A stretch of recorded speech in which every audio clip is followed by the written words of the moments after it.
Thank you, Mr. Chairman. Thank you again for convening this hearing, and welcome to all the witnesses who are here with us today. Water quality issues are front of mind for Illinoisans because we and our neighbors are the stewards of the nation's largest body of fresh water, the Great Lakes. The Clean Water Act is the landmark law that helps us be good caregivers. It is our first line of defense in ensuring the integrity of the Great Lakes and safeguarding the quality of the rivers, streams, tributaries that feed these national treasures. The Great Lakes provide drinking water for tens of millions of Americans and support 1.5 million direct jobs. Their commercial, recreational, and tribal fisheries are valued at more than $7 billion. In addition to being our main source of drinking water and providing the region with major economic opportunity, the Great Lakes improve our quality of life in the Midwest. They are where we fish and where we swim. Weakening the Clean Water Act would threaten this way of life. That is why I strongly oppose the Trump administration's proposal that would degrade Section 401 of the Clean Water Act and gut protections for vast bodies of water that serve communities throughout the region.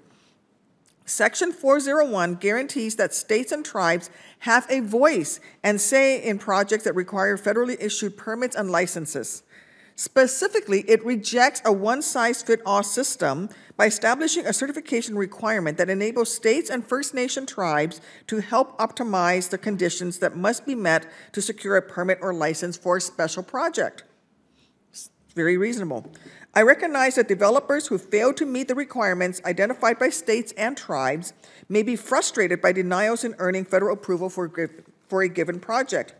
However, silencing the voices and inputs of those Americans most directly impacted is the wrong approach, especially since these voices often represent the states and the tribes and the tribal governments that are on the front lines working to safeguard their water supplies.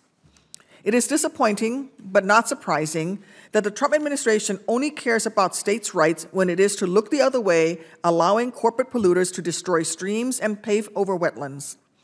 During this hearing, we will hear that Section 401 leads to delays on energy projects and that it is abused to stop projects that are unpopular.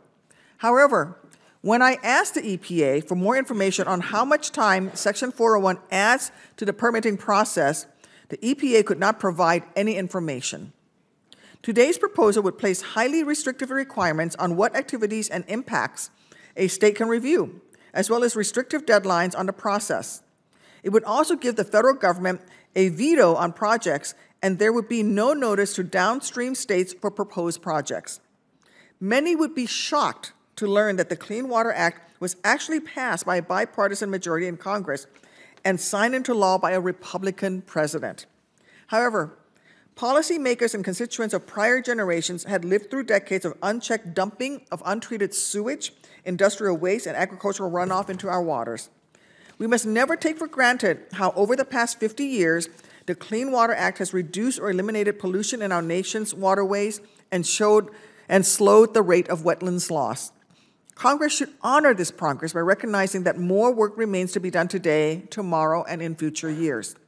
Just last year, every beach in Illinois that was tested by the Environmental Protection Agency had to close for at least one day, and South Shore Beach in southern Chicago was closed for nearly 40 days because of water contamination. My constituents want to swim on these beaches all summer long, and we will never achieve that goal by weakening the Clean Water Act. Simply put, healthy water means healthier families, communities, and economies. That is why I will continue fighting to preserve and strengthen the Clean Water Act and always put the health and well-being of my constituents above all other interests. Mr. Chairman, thank you again for holding this hearing, and I look forward to hearing from our witnesses.